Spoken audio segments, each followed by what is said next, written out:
I release you. My beautiful and terrible fear, I release you. You were my beloved and hated twin, but now I don't know you as myself. I release you with all the pain I would know at the death of my children. You are not my blood anymore. I give you back to the soldiers who burned down my home, beheaded my children, raped and sodomized my brothers and sisters. I give you back to those who stole the food from our plates when we were starving. I release you, fear, because you hold these scenes in front of me, and I was born with eyes that can never close. I release you, I release you, I release you, I release you. I am not afraid to be angry. I am not afraid to rejoice. I am not afraid to be black. I am not afraid to be white. I am not afraid to be hungry. I am not afraid to be full. I am not afraid to be hated. I am not afraid to be loved. To be loved.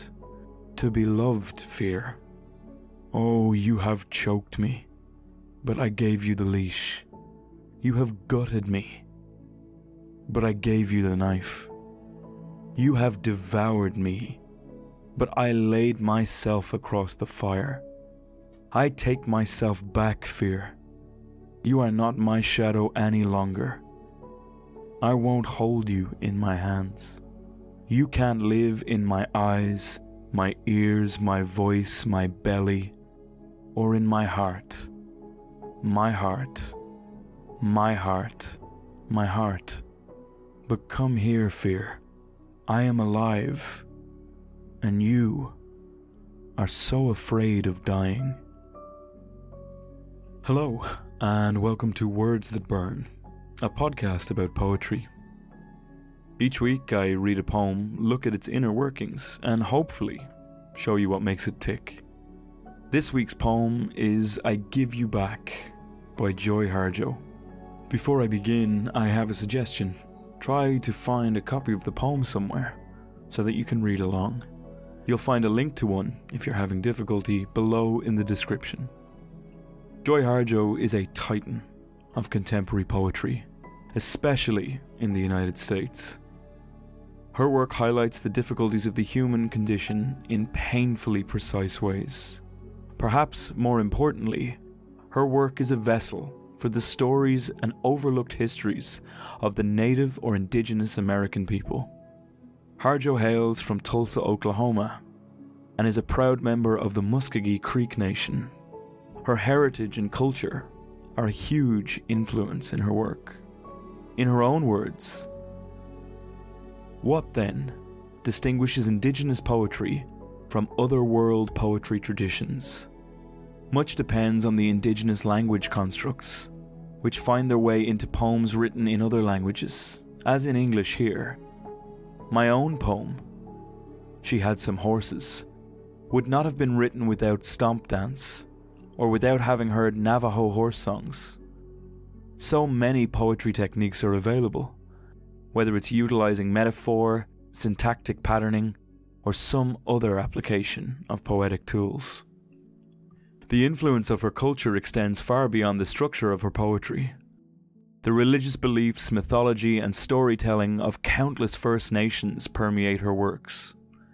As mentioned in the above quote, some of her poetry would not have been possible without that deep knowledge of her own culture. This poem, in particular, seems to mimic or invoke the purpose of healing rituals found in Native American religious beliefs. They are holistic ceremonies that seek to bring balance to every aspect of a person, physical, spiritual, and mental.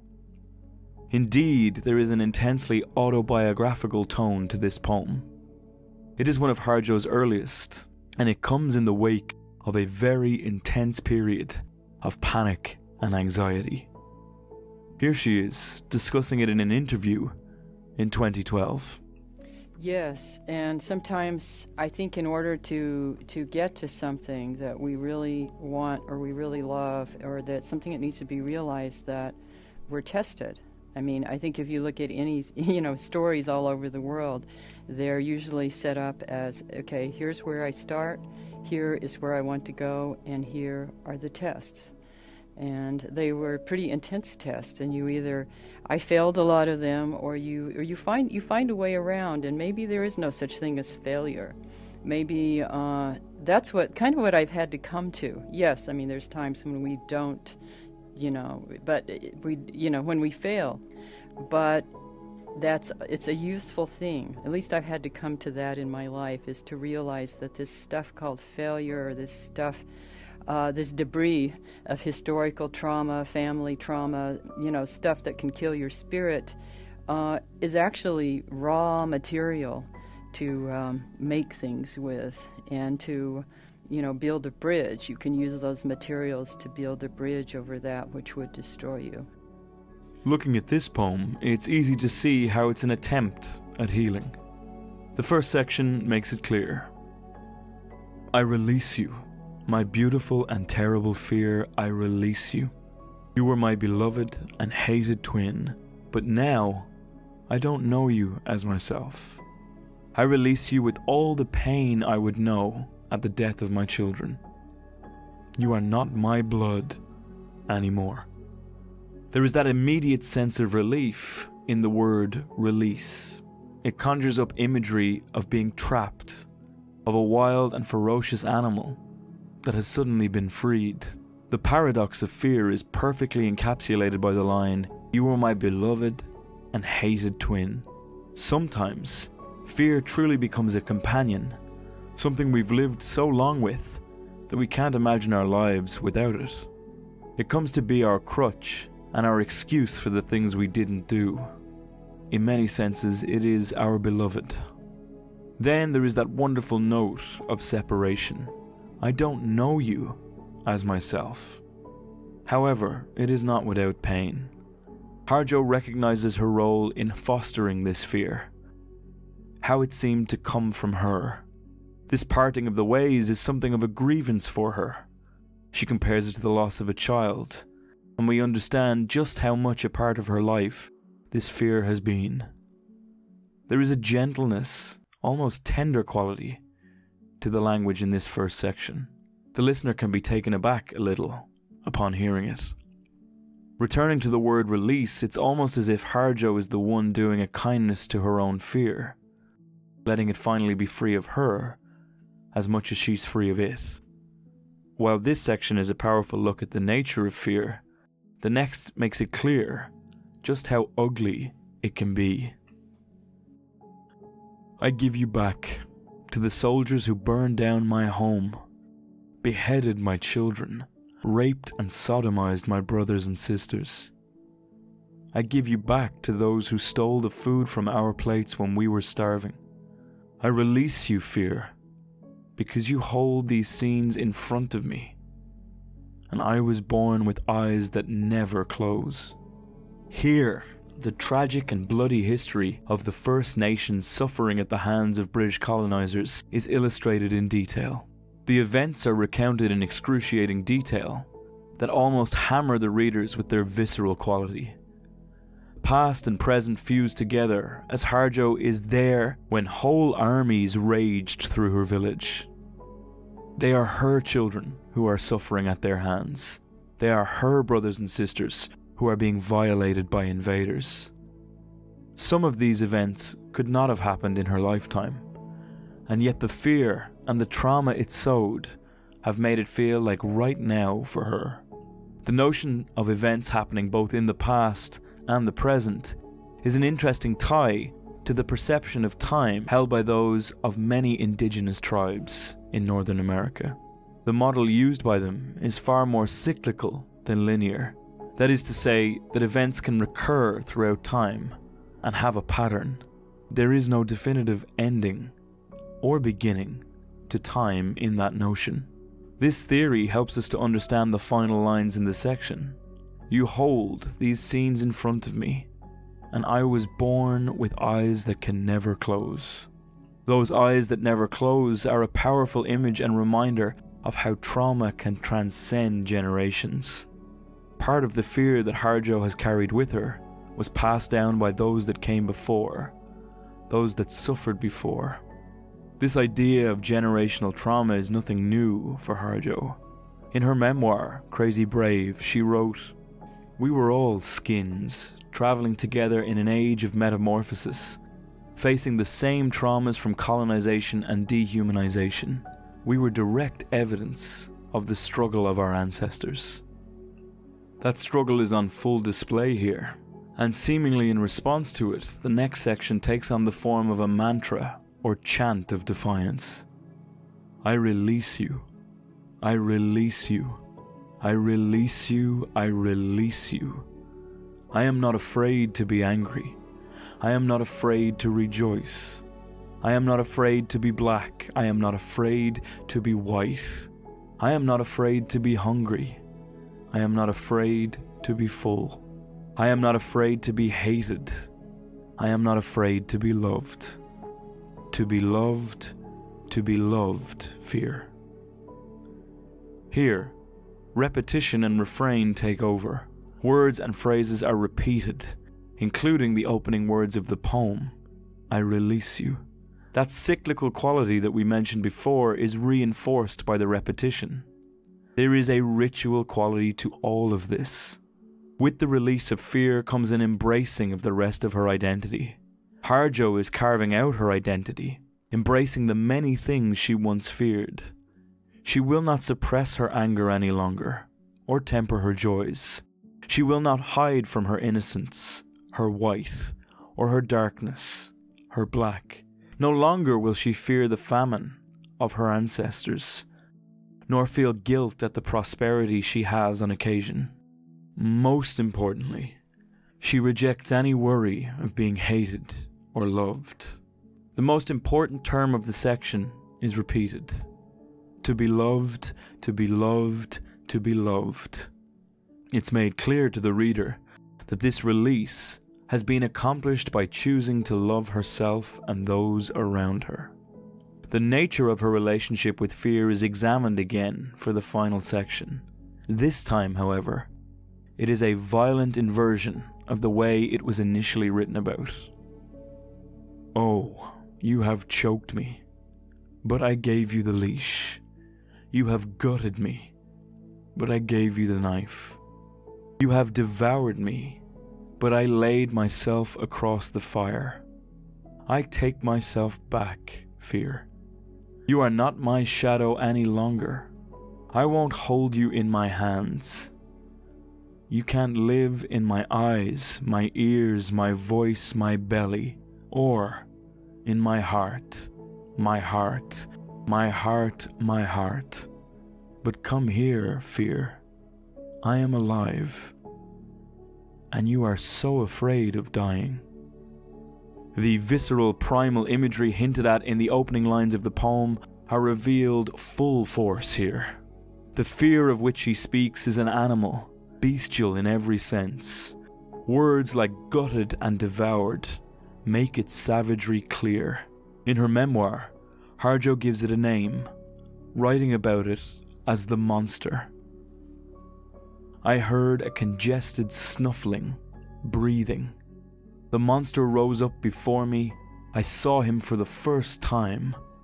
The horror transfixed me.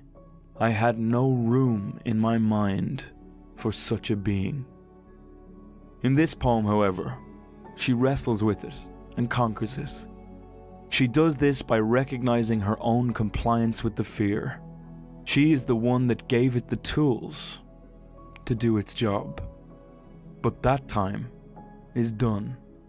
She states, I take myself back, fear. It's interesting to note that she uses fear as a name constantly throughout the poem. There is nothing unusual in personifying an emotion in poetry. However, each time she names it, she chooses not to capitalize it. This minimizes its presence and so power in the poem. At the beginning, she talks of this fear as though it were a child or dear companion. But now, she refuses to take care of it any longer. She will give it nowhere to dwell, not in how she sees the world through her eyes, how she listens to others through her ears, how she feels things in her belly. Most importantly, it will no longer own her heart. This is marked once more by the repetition and ritual quality we heard earlier in the poem. The final lines of the poem show just how much the situation has been inverted. Harjo takes pity on her monster, recognizing that her transformation has left it with so little to feed on. But come here, fear. I am alive, and you are so afraid of dying. There is a powerful recognition that fear is not the all-powerful monster we think it to be. Here, it seems truly pathetic and plagued by itself in a paradoxical way. In these lines, Harjo tells the fear not to run and hide as she did. Here, in beckoning the fear to come closer, there is a further recognition that her own life will never be completely devoid of it. But that does not mean that she needs to give it control over her, ever again. So why this poem? Joy Harjo is a rare poet whose directness and use of language seems to connect with readers immediately. There is an instant relatability to the crippling fear that Harjo presents here. It is a universal struggle, and somehow she has created a universal response to it. Some of you may have noticed that this episode relied a little more on the author's own words for sources and understanding. It was the only thing that felt appropriate, as there is a real personal truth to most of her work. I often worry that I err too much into the realm of the analytical in this podcast, but Joy Harjo is the perfect remedy for that habit. In many ways, her work is poetry in its purest form. She has always spoken candidly about the transformative power of it and its ability to heal. She once wrote that it was the spirit of poetry who reached out and found me as I stood there at the doorway between panic and love. For me, that's exactly what this poem does. It reaches out and finds the people who need it most. What's your reading of the poem? I'd like to point out, as always, that this is my interpretation, and as such, very much up for debate. I was very aware while writing this episode that much of the culture spoken about is something that I don't have much of a frame of reference for. I have done my best to research it fully and use the correct language when referring to the First Nations. If there's anything you think I could improve on for the next time I do something like this, please get in touch with me. There's lots of ways you can do it. Send me an email at wordsthatburnpodcast@gmail.com. You can find my website, www.wordsthatburnpodcast.com, where you'll find the show notes for this episode, complete with references to all the sources used. If none of that suits you, I'm on Instagram. Just search Words That Burn Podcast. There you can find helpful study guides and bonus content. This episode was written and produced by me, Benjamin Colopy. The music in this week's episode is by Scott Buckley and is used under Creative Commons license. If you're enjoying the podcast, please consider giving me a review on whatever platform you listen on. I really appreciate you taking time out of your day to listen to me, and hopefully, you'll hear from me again soon.